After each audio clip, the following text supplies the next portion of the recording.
I'm Ben Mankiewicz. Thanks for joining us on TCM. Ahead tonight, two films adapted from novels by the French writer Francois Sagan.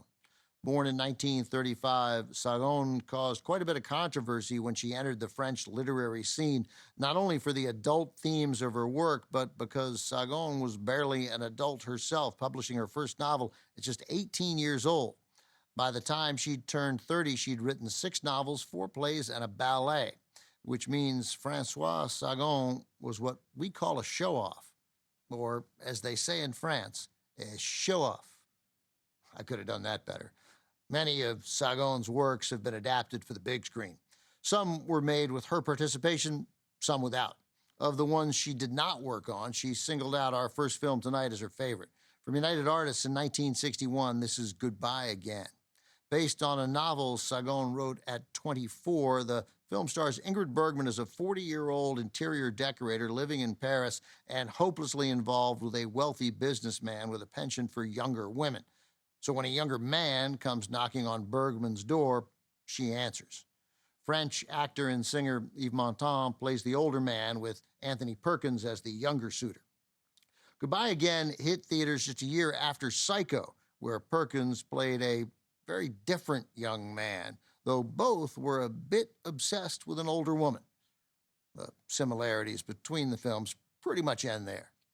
Goodbye Again is a grounded, rather sensitive romantic drama that, despite Sagan's age when she wrote it, feels very grown up. So grown up, in fact, the Production Code Office almost rejected it for its, quote, overemphasis on bedroom scenes. The French have, of course, been overemphasizing bedroom scenes for centuries. You could argue we've been underemphasizing them. 1961, directed by Anatole Litvak, also with Jesse Royce Landis and Diane Carroll. Goodbye Again.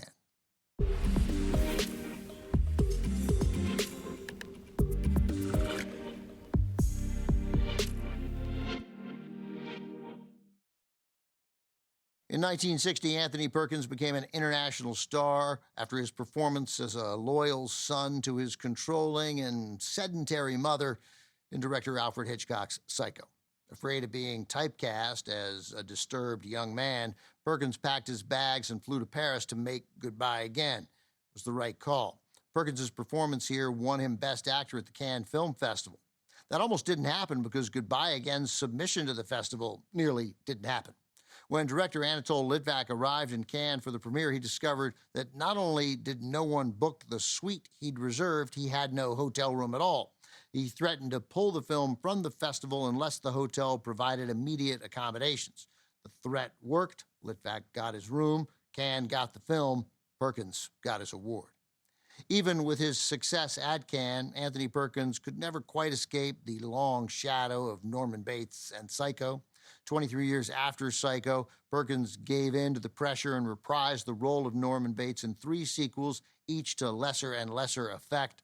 The series' final installment, confusingly titled Psycho 4: The Beginning, got relegated to cable TV movie status back when that was an insult. Coming up, Gene Seberg and David Niven star in an adaptation of Francois Sagan's first and most famous novel. Bonjour Tristesse is next on TCM. Next on TCM, Bonjour Tristesse, then Who Killed Teddy Bear, and later, Humoresque. TCM plays you like a fiddle tonight.